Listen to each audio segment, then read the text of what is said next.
Yeah, bandits. Okay. Come on. Oh, that's a little. Sorry, not bandit station, criminal station. No, Don't go there. no. All right. Come on, so look. You It's just a- know what I mean?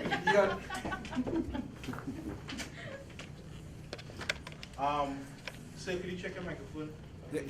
Check one. Mom, could you check yours as well? Mom, could you check your microphone? 1, 2, 3. Got it Everybody there? good?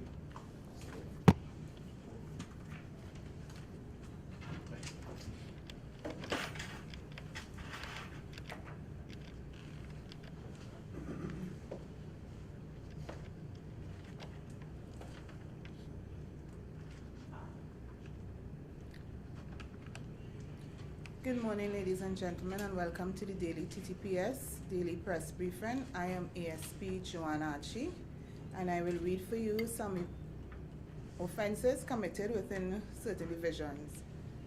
In the St. Joseph District, around 1:15 p.m. on Thursday, the 24th of May 2012, the victim, Aaron Figaro, 21 years, of First Race, Mingo Road, Tunapuna, and 2 other men were in a makeshift camp located in a forested area in the hills of Upper Wharf, Trace, Maracas, and Joseph, when it is alleged that an argument ensued between the deceased and one of the men, who subsequently pulled out a firearm and shot the victim, killing him.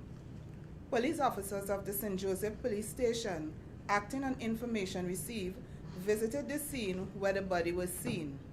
The district medical officer was contacted and he visited the scene, viewed the body, and ordered its removal to the Mount Hope Hospital mortuary, pending a post-mortem examination at the Forensic Science Center. Investigators are still on the scene. And in the Northern Division, during the period 6 a.m. and 10:15 p.m. on Thursday, the 24th of May 2012, an anti-crime and road traffic exercise was conducted in the Northern Division. A total of 75 fixed penalty notices were issued for various traffic violations, and 8 persons were arrested for possession of narcotics and inquiries relative to outstanding reports. The exercise was coordinated by ACP Young and spearheaded by Senior Superintendent Abraham. And also in the Southern Division, Southwestern Division, during the period 7 p.m. and 11 p.m. on Thursday, the 24th of May 2012, roadblock exercises were conducted in the Point Fortin and Penal districts. A total of 37 tickets were issued for various traffic violations. 1 person was arrested for driving under the influence. The exercises were spearheaded by Senior Superintendent Gilbert Ramsey.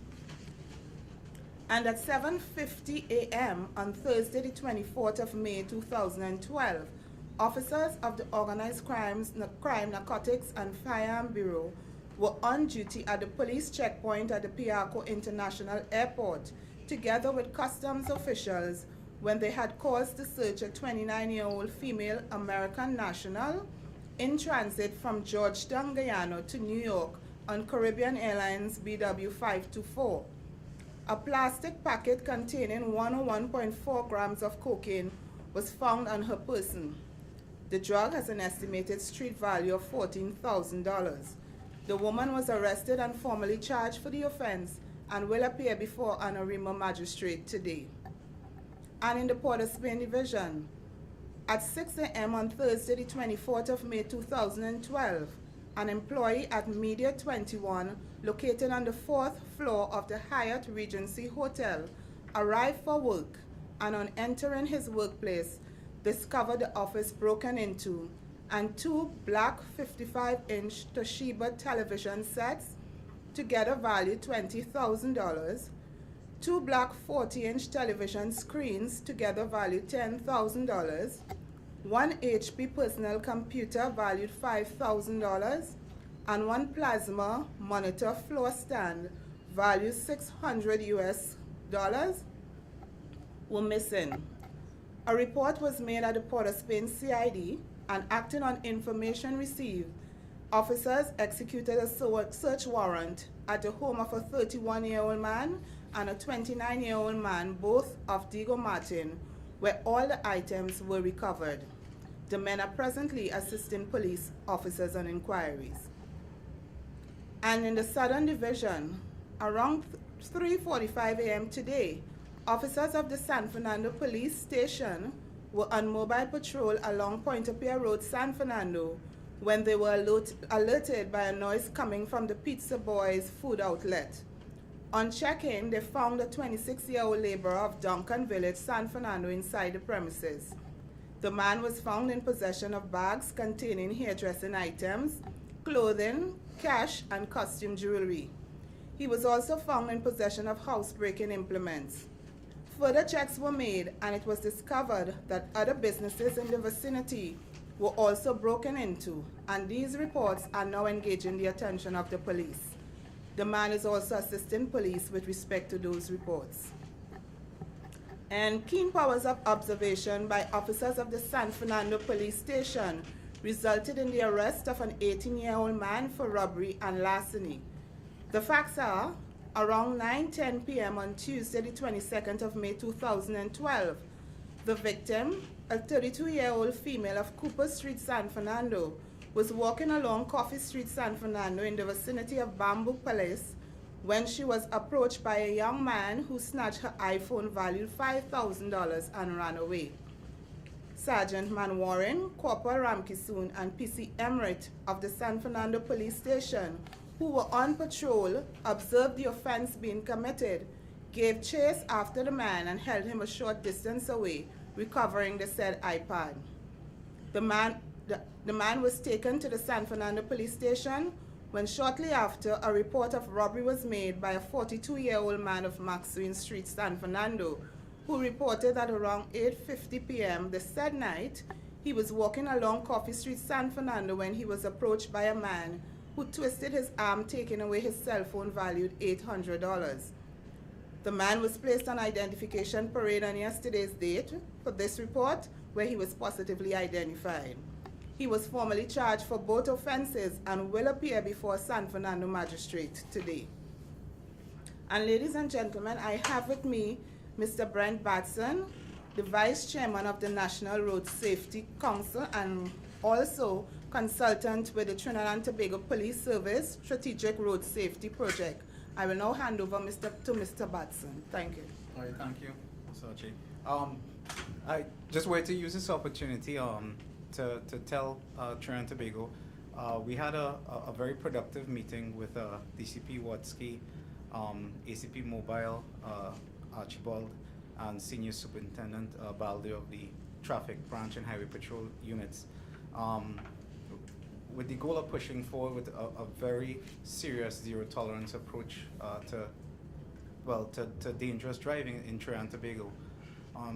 What I do want is to use this opportunity to tell everybody to please do not wait, to change these driving behaviors. The multiple road fatality deaths we've experienced has now surpassed last year. So we're definitely on the increase. I think it's up to 13% in fatal road traffic crashes.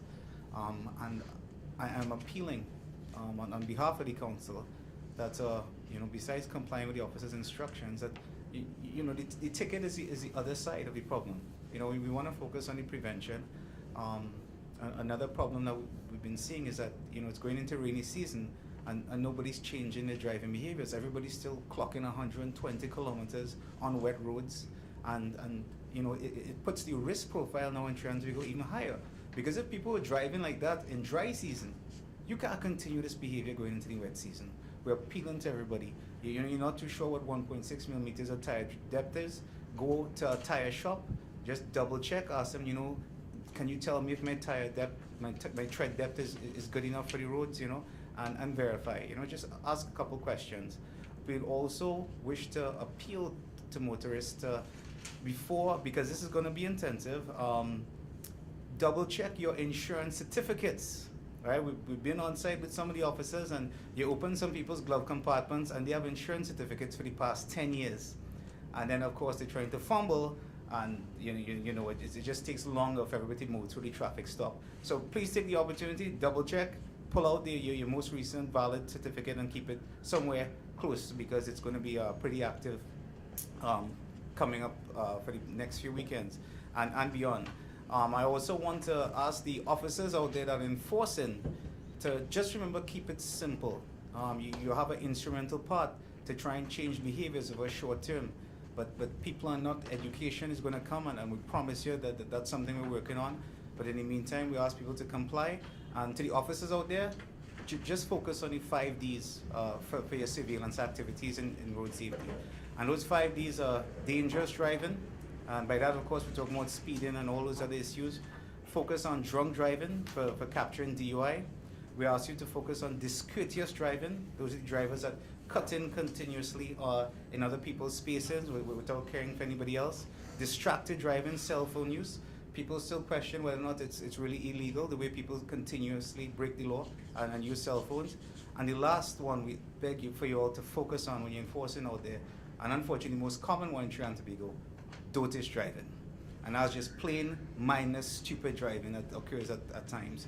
Everybody buckle up. It's not law to buckle up in the backseat, but we're appealing everybody. It's a good best practice. Put on that seatbelt if the vehicle has a seatbelt in the back. And take your time. You're going to reach where you're going. It's the beginning of the weekend, and we're hoping for that no lives will be lost and families will be kept together. But everybody has their part to play, and we just wanted to use that opportunity to share that with you. For the media, just for some stats that I just requested and came in. So we're at a 11% increase, from last year in fatal road traffic collisions, all right, up by 11%. And that's critical because last year we had the first reduction in road traffic fatalities below 200 down to 181. So it was a reduction by 12%. So if we up at 11%, we're almost back to zero, that's for sure. Everybody has a role to play, and I'm appealing to everybody to let's make Trinidad and Tobago's roads safer. And we want to endorse what Mr. Batson has just said. As we approach the weekend, today is Friday. Again, we want to urge drivers, do not drink and drive. Obey the speed limit and give consideration for other road users, and that includes pedestrian. Thank you, ladies and gentlemen, and we'll open the floor for any questions that you may have.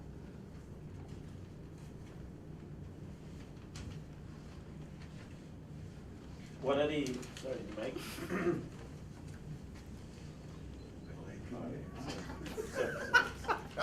I'm sorry. Okay, starting Giving first, your airtime. Mr. Batson. Yes, sir. What other measures, the police and yourself keep talking about, don't speed, don't drink and drive, but what other methods can a citizen use or would you suggest in preventing the carnage on the roads? I think that's a great question. And what I want to appeal to, when you look at the demographic, like I said, of the persons losing their lives, you're talking about 17 to 35. I'm appealing to parents, to have a conversation with your teenage drivers and your young drivers. I mean, and when last did you go on the road with them? When last did you look at the way they're driving? You buy a vehicle for your son or your daughter and you just give them the vehicle to drive. You don't really know or monitoring how they're driving and what their practices are. So you'd find that we've unleashed a lot of young drivers out there who have not inculcated best driving practices. And then when they go out there, they get themselves in trouble. They haven't been taught any better, and even probably enroll them in some sort of driving safety course. But that's another measure. And as you mentioned, with regards to also persons contributing to minimizing risk, time management. Everybody wants to leave to go to the party or whatever and leave home all kind of 10 minutes before you had to reach. No, that can't work. So time management. I always tell people, leave early, drive safely, arrive alive. And on the other side of the coin, what else can be done in terms of police on the streets, wider streets, different vehicles, later age to get your license? What are some of the other measures that could be implemented?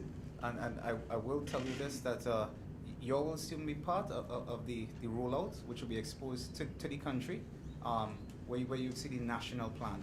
And all those things are tied in, because especially as you just mentioned, the young driver fact, that can't be ignored. It's too consistent in all over the past 5 years to recognize that it's a high-risk category. But as you correctly said, it has to be part of a comprehensive plan. And last but not least, in terms of that aspect, what about the number of vehicles on the road?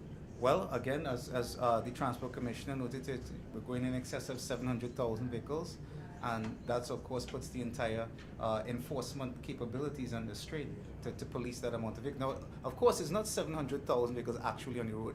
There are a lot of vehicles that will come off the road and just are not off the register.